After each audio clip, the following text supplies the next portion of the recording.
This is 31. No, probably it's the type of video. I don't know. Okay. But leave some room, I guess. Mm-hmm. You'll know when to cut it out. I mean, yeah. Much, exactly. Steve, what's going on? What do you mean? What's going on? I am doing well. How are you? I haven't been doing a single thing at home. What have you been doing? You've been doing too much. Been doing too much? Yeah. I said one time I went on Instagram and I haven't been on Instagram in 5 days. I open Instagram, the first thing I see is the video that went viral. Which one? Because there's the convention. Oh, the poses. Okay. Yeah. The one when you're doing the poses of the pastors and the flyers. I mean, what I've been up to is, of course, social media. Big of that. So I'm actually a full-time content creator, which is crazy. It's crazy. It's crazy to actually say that because it actually is full-time. It's been transformative in more ways than I thought it was going to be. And the trajectory is going great, and there's a lot of things I'm believing for, a lot of things that I'm looking forward to. And so, yeah, and otherwise from that, I have my nice woman, and I'm talking to her. Hey, come again. Some people think that there is no place for Christian music in the modern scene. It sounds like the world, but it's not of the world. We blame instruments more than the user. Do not be so caught up on the presentation that you miss the core principles. Tell me, not only the artist, but the song. People might say, as Christians, shouldn't we be set apart? Who are we to look at God in how he presents himself and then reject it because it's not what we're used to? Yes. You ready? Of course I'm ready. Let's go. Alright. Hi. I should stop smiling because I'm smiling so much it's like no words now come out of my mouth. Welcome to the SpeakLife podcast. Welcome to the SpeakLife podcast. Right. With your host, Ashley. And today. On this day, I have the one, the only. Wow. How tall it be? 6'3"? Roughly. Yeah. 5'6", yeah. The bag of sticks. Stephen Clark, or Stephen the Christian, on all platforms. It's really TikTok and Instagram, but yeah. Yes. Yeah. Stephen, what's going on? Big up. I am feeling good. I'm happy to be here, obviously.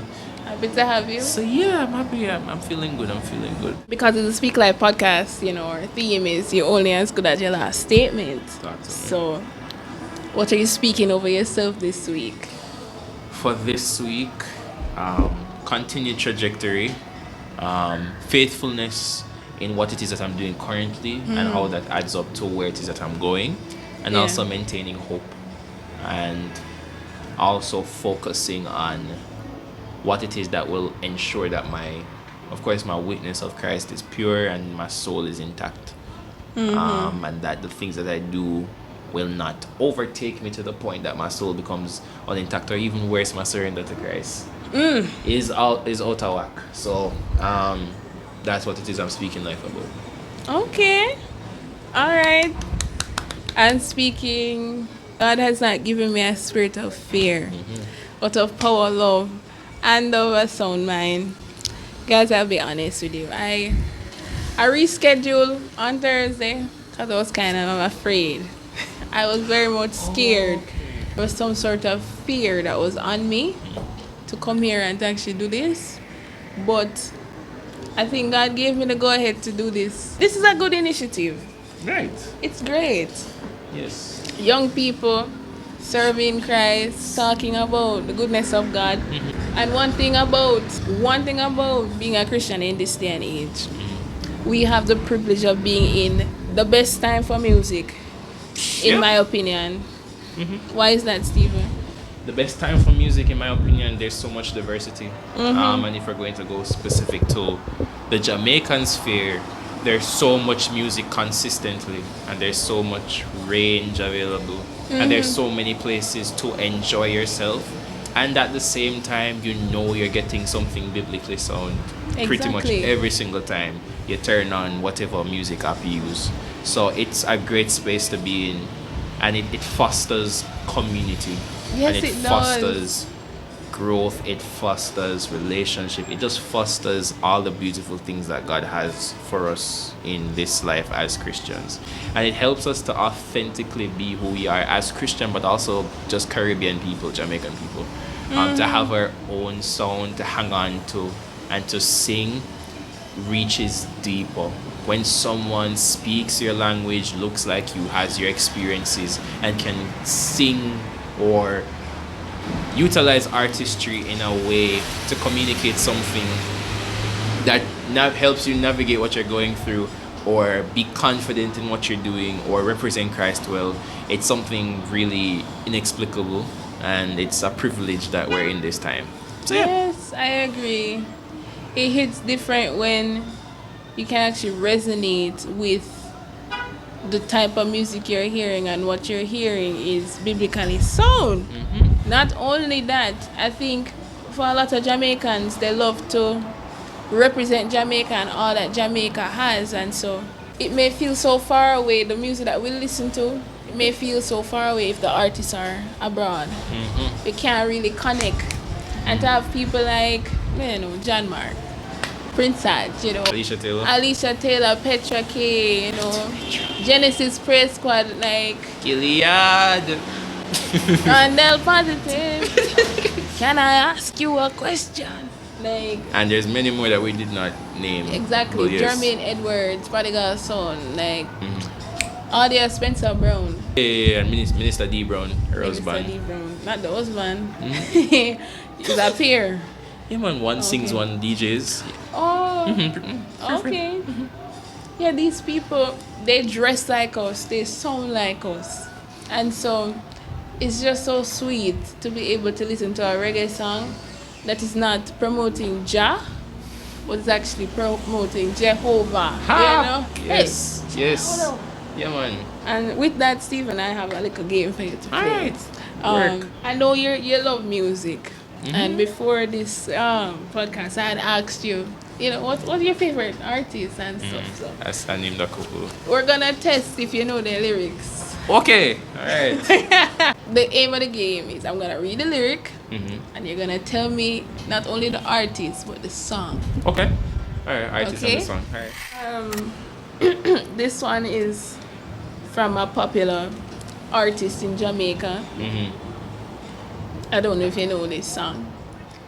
There are so many questions, so many expectations. But I don't know the answer. I'm still waiting on Jesus. That's Johnmark Wiggan. I don't mind. Okay, that's She correct. pulled out one of my favorite songs. Of course I'm gonna know it. All right, wonderful. That's one. This one might be too easy. All right. I feel like it's too easy.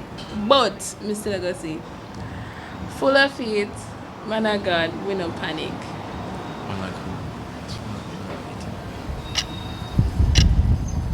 I know this. May I hear the song in my head? I'm not gonna win up on it.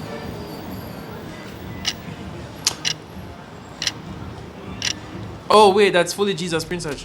Yeah. Yes, I was hearing this song in my head when I had to go to the end of the verse to then pick up the chorus. Okay, yeah.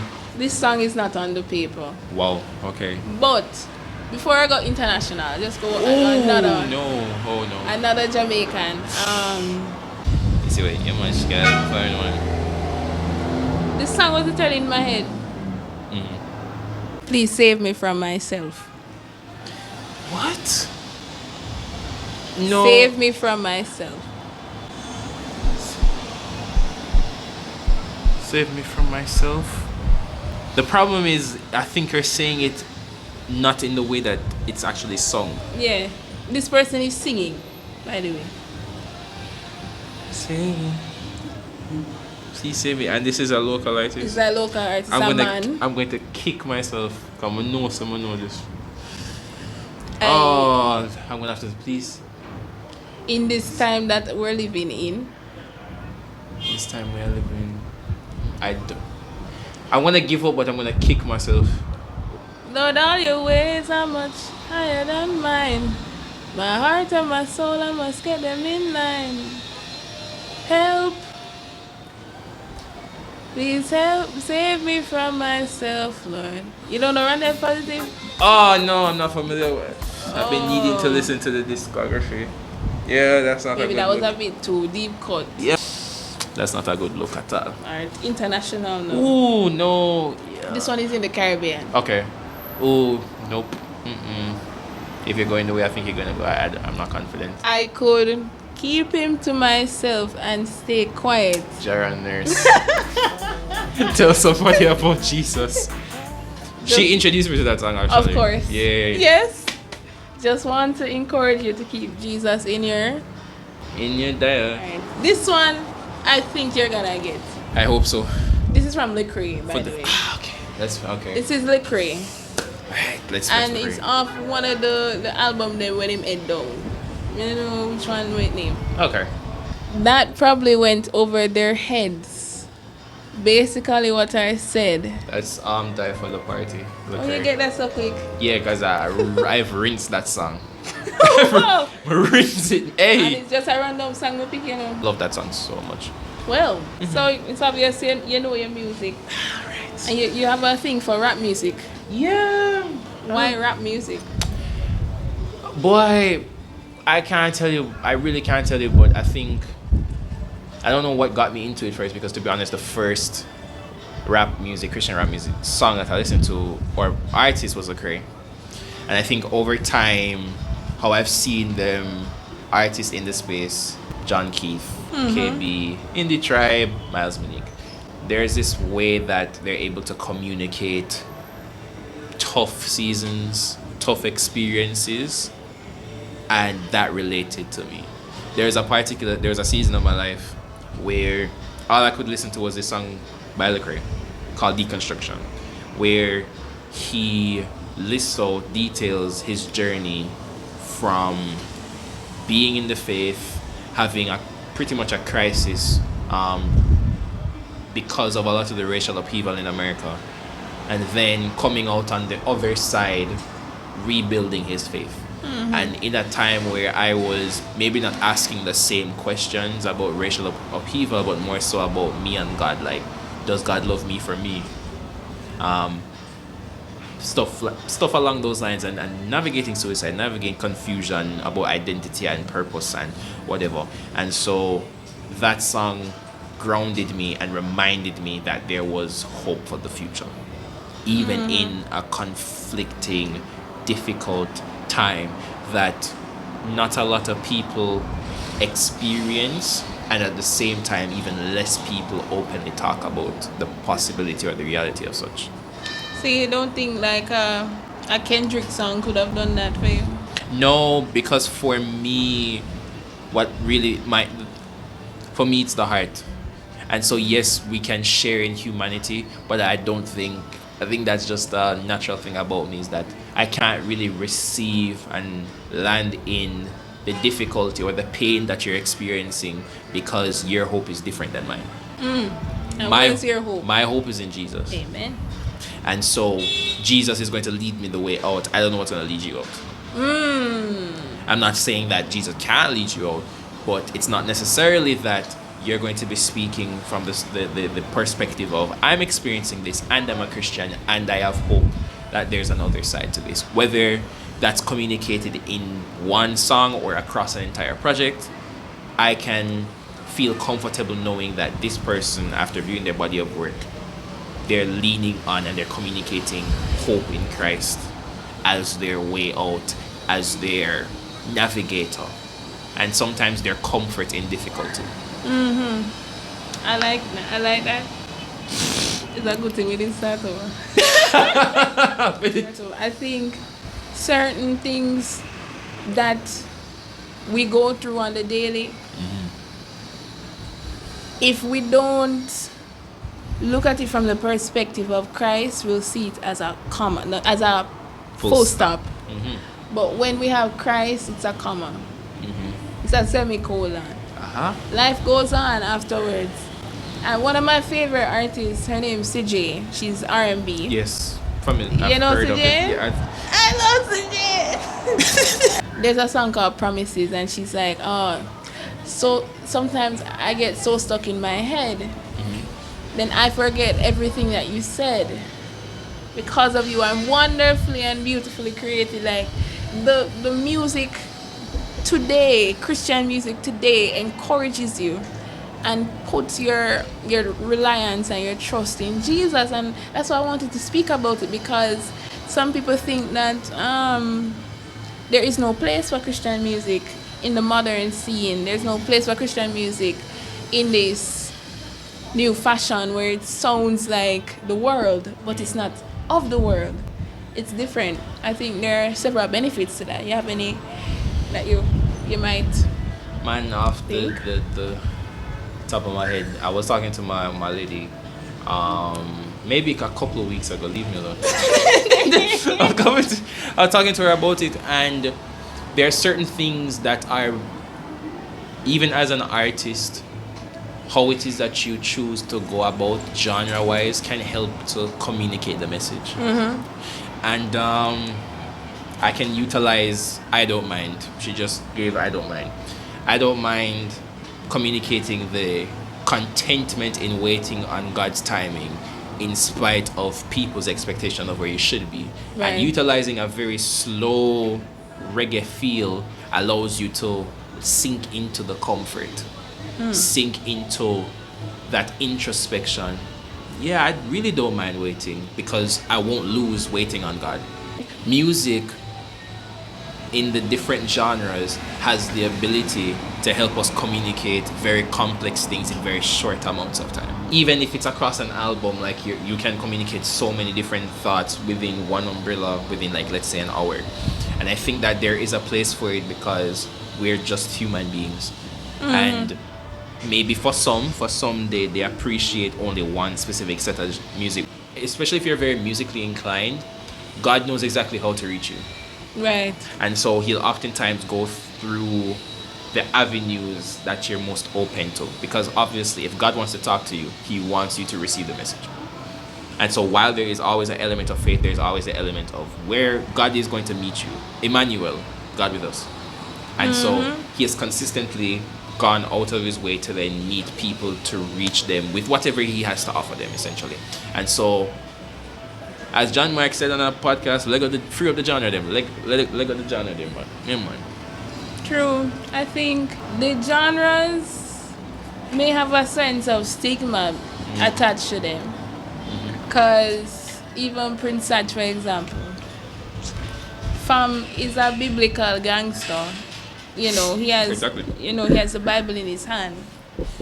But if you take away the lyrics and just keep his instrumental, any other artist could have dropped on it. So when it comes to actually consuming Christian music, the space in which you do it, I think what I want to respond to, I think unfortunately, we blame instruments more than the user. If I poke you in the eye with a fork, are you going to blame me or the fork? Because separate and apart from the individual enacting their will on the fork is just going to lay there. And so ultimately, music is going to just be there, or music will not even be an entity until somebody enacts their will upon it. At the end of the day, there are more ways for God to speak than for us to actually hear him. yes, he said that one time. Yes. And so what that means is we should allow for the openness to occur. Right. Of course, I'll say this too. I think sometimes we look for branches more than fruit. What do you mean by that? Let's think of two mango trees. Two mango Okay. trees will not look exactly the same. No. But what will be common among two mango trees is The mangoes. mango. And so the presentation of the thing may not be packaged in how it is that you are used to. Right. However, if it is that you are more willing to do investigation, look into the branches and say, okay, there's a mango there, there's a mango there, there's a mango there, or look at the other evidences for mango trees, whatever they may be. I'm not a botanist. Point being, do not be so caught up on the presentation that you miss the core principles. Because to some extent that was part of the wrestle between the Pharisees and Jesus. The presentation of Jesus the Messiah was not what the Pharisees anticipated.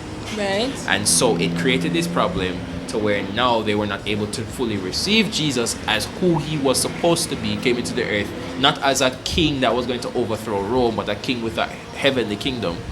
That meant that they missed out on the work of Jesus and being able to receive him because they didn't accept the presentation. And who are we to look at God? Continue. Who are we to look at God in how he presents himself and then reject it because it's not what we're used to? So with that now, I have a different video to show you. Alright. I'm going to show you guys the thumbnail. You can just pop it up on. Oh, I forgot that was a thing. That's fine. So tell me something now. We can't, God says, well, 1 Samuel chapter 15, God doesn't look at the outward appearance, he looks at the heart. There you go. Bible. So, we're going to be looking at this video and you're going to tell me, can God really look at the heart of this thing? I mean, obviously, yes, but like... This is where a cut is going to be right here. Yes. When I first saw this video, I was kind of shocked. Yes, sir. You're listening to SpeakLife podcast.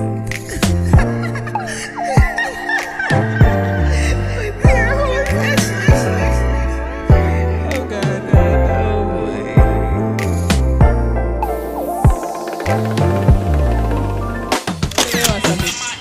No, that's hard. Nah. If I listen to that, I'm just not gonna return. That's cold. Yeah. In the video, the song is good, but the implications, no. This is where we're going to it now. Talk to us. You see, he looks like any other person in the trap scene, and no, I don't have an issue with it. But people might say, as Christians, shouldn't we be set apart? Shouldn't we be stepping away from what culture looks like and not trying to fit in to the culture? What do you think about the... It is, I want to validate that it's a good question to ask. It is a necessary question to ask. And at the same time, we're going to go back to the heart. The heart is one. And like discernment takes work. Yes. Discernment can sound like tradition very easily if you're not careful. And so you can automatically assume that because something sounds or looks like what I'm used to, then it's of God. We have to have the humility to say that, number one, God can do a thing and I don't agree, but my responsibility is to be like, okay, God, you're doing this thing. It may not be what I'm used to, but I should be open enough to receive it. Amen. Because here's the thing. We ask God to do a new thing. We ask God to use this generation. God decides that this is how I'm going to use this generation. And then we complain. Because it doesn't look like what it is that we look like.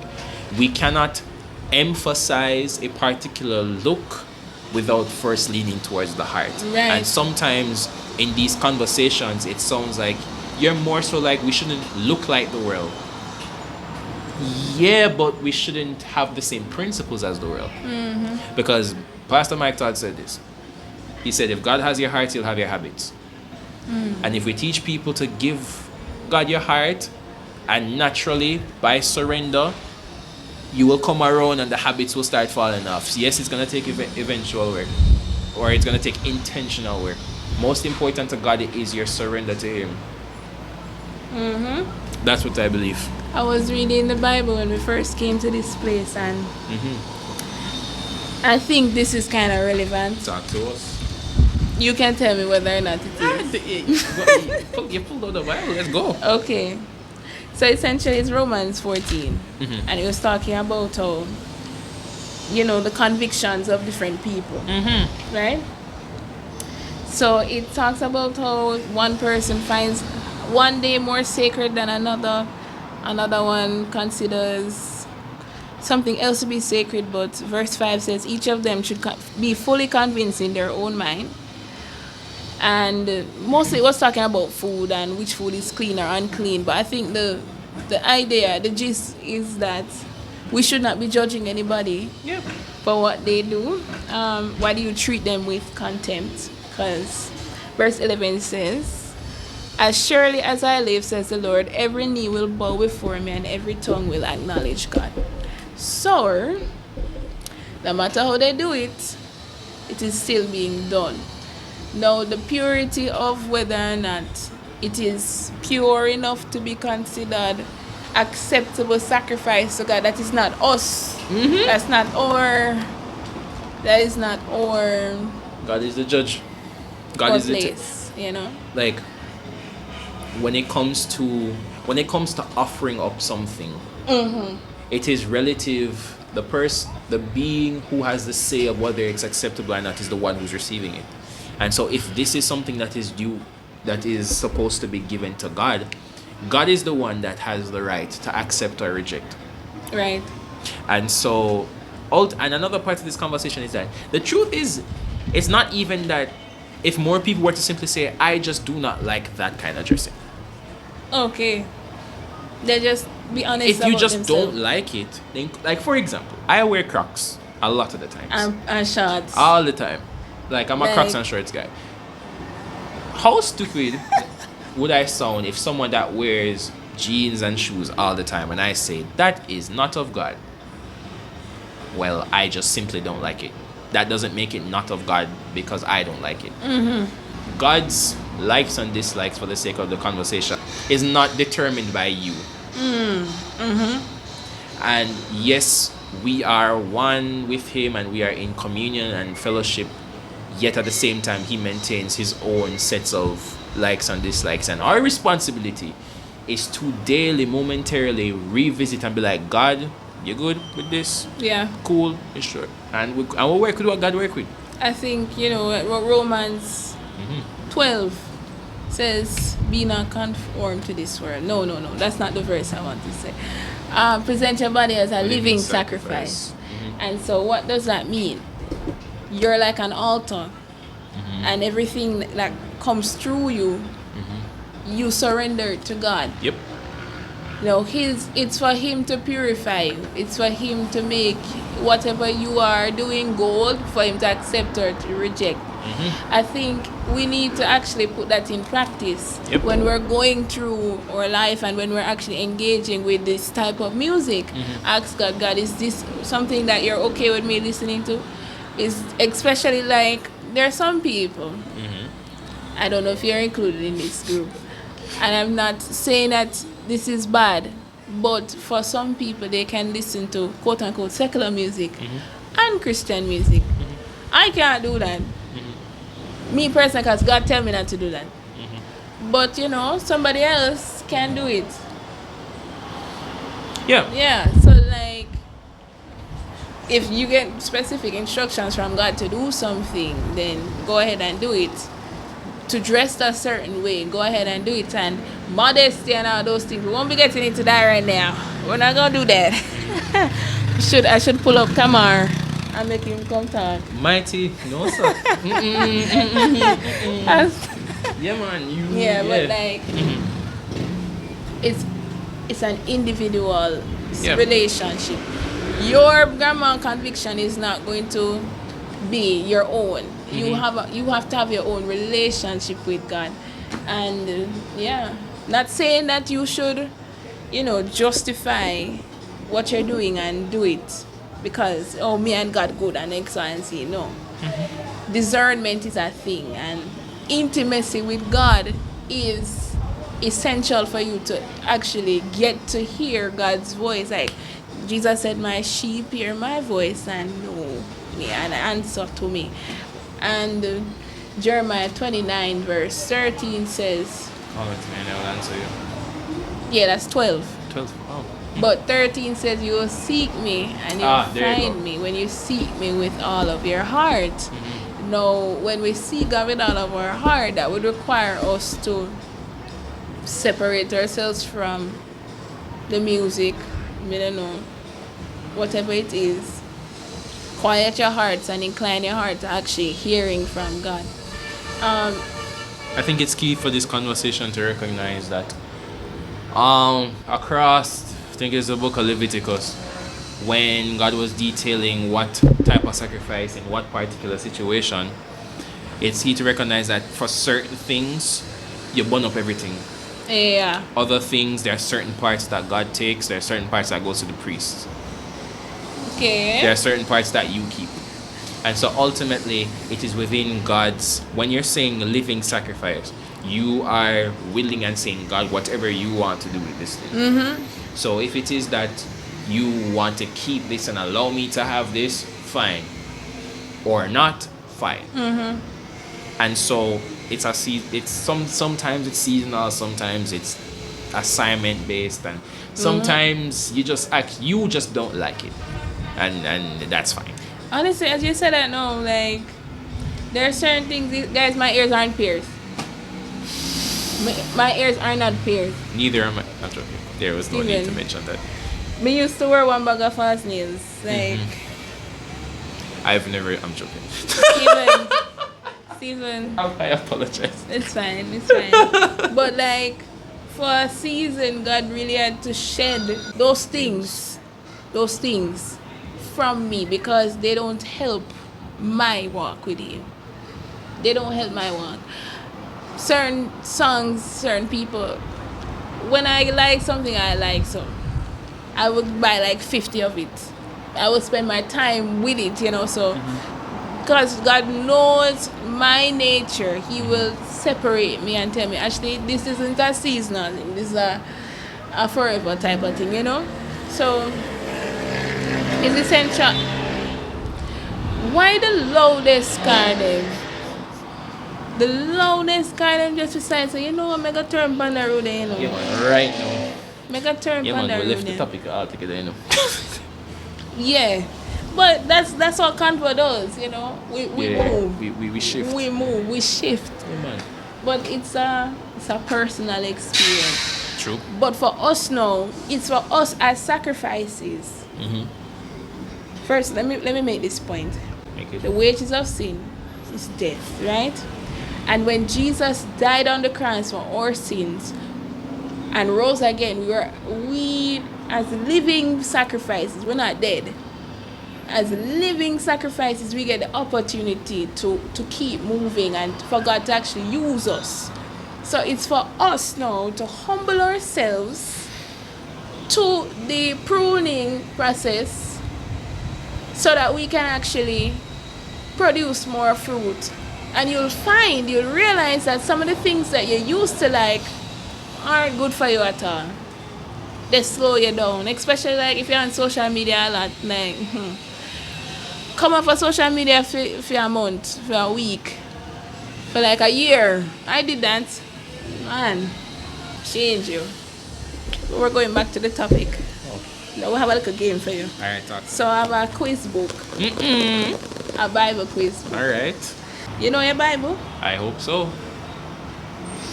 It will not be a good look for the brand. You know Psalm 46? Kinda. So I'm gonna say a Bible verse and you finish the Bible verse. Okay.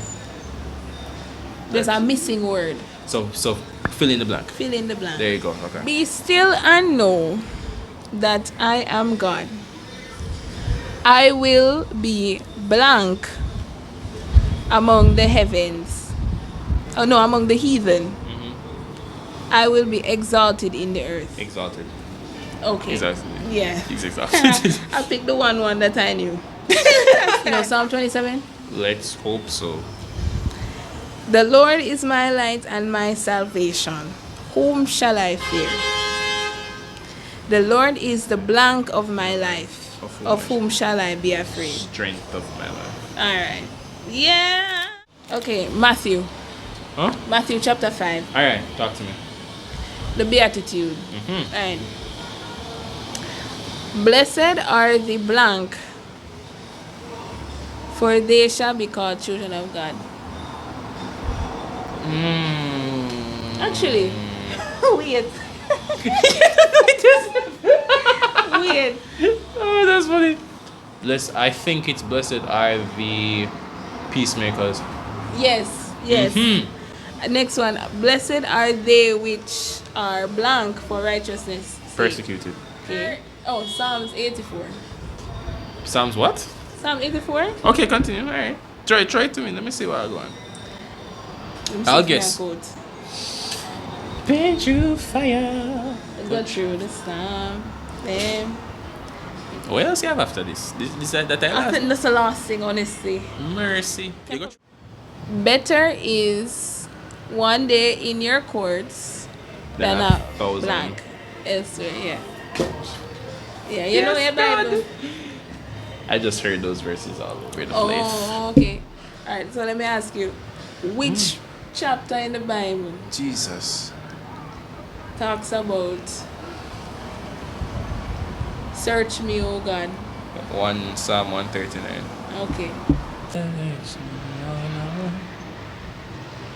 I know my heart today. Try me, O Savior. I burn it away, man. No, I know. My Okay. thoughts. Why you never join the choir? No, sir, brother. Singing? You can sing. I have to get comfortable with that first. Yeah. Which chapter in Joshua does God say to Joshua, Moses, my servant, is dead? Yeah, that's crazy. I think that's one. Is that one? Yeah. Yeah, it's one. That was like Me hear you quote Leviticus. I wasn't quoting it. I was referencing it. Okay. It's not the same. Yeah, we're not asking no more. See which one you haven't asked me. Okay. As a Christian, as a young Christian, you know, Because I'm young. how does one avoid chasing revival and not relationship? Yeah. You see, once you understand that revival is not the goal, it's just a vehicle. It's the unfortunate pathway to the destination. I don't believe that God intends for us to always be in a dip and come back. It's just like a paramedic. You would rather, or any medical professional, you'd rather a healthy, sustained life rather than having to consistently resuscitate. Right. And so revival suggests that there is a resuscitation necessary of something that is either nearing death or dead in some way, shape, or form. And so I would say to that individual, remember that the focus is Jesus. The point is Jesus. And it's not just Jesus over everything in a very judgmental or restrictive way, but it is the constant walk and wrestle between how it is that I employ the principles of Jesus, the lifestyle, the ways of Jesus into my daily life, given my circumstances. Right. And the Holy Spirit is there to help you in that. And once it is that you commit to that process of allowing God to infiltrate your life and be interwoven like a braid, then you will find that relationship becomes the most important thing. And you won't be chasing revival, as they would say. You see, the thing is, no. Talk to me. We go to these concerts. We go to, like, every year, Passion and Purity will host a concert or a conference. And they do an altar call, and the song is good, and the emotional high is up here, and people crying. Like they're giving their life to God. But then, like, 2 days later, them just gone. What are some practical ways in your own life that you see that you've been able to develop consistency or regulated relationship? The realer I got, the more personal Jesus became to me. The more that I acknowledge my reality, and at the same time acknowledge that God is with me there. Yeah. And not all the way over there when I figured it out, but here helping me navigate it. It's the closer I became to Him. It's the more that I recognize that, okay, I can really do this, not because I have the strength to do so, but because I have God with me to do this. And so, I have another question. yeah, and so what it is that the more that we can encourage people to live and to acknowledge their reality and acknowledge God's presence in their reality, it helps them to at least be framed or prepared to walk it out. Right. Yeah. Okay. You mentioned God's presence. Talk to me. There are some people who believe that if they don't feel goosebumps when they listen to a worship song, then God's presence is not there. Is worship... how do I phrase this? Is worship if you don't feel that? That's not what I want to Worship, ask. I kind of get where you're coming from. Worship is defined by the one who receives it. Yeah. And so you should be able to be okay with, even if I'm not feeling a particular way, as long as it goes to God and it's acceptable, then, because remember, he's God of the universe. And he reserves the right to accept or reject. Like Cain and Abel is a perfect example. Of course, Yes. there's principles. Yes. There's principles lied within that in terms of how it is that we present ourselves and present what it is that we have to offer to God. But ultimately, the acceptance and the rejection is in the hands of God, because mainly because he sees the heart. And the more that we focus on... I was gonna mention that, guys. The more that we focus on what it is overall and leaning on, okay, even in this difficulty, I may be feeling...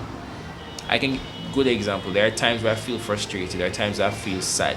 And that's moments that I go to pray and I say, God, even in this moment, even while I'm feeling this way about this particular thing, you are with me, I have your leadership. And that is what honestly opens me up to singing. It opens me up to then be able to repeat or to echo the promises of God or echo the traits of God.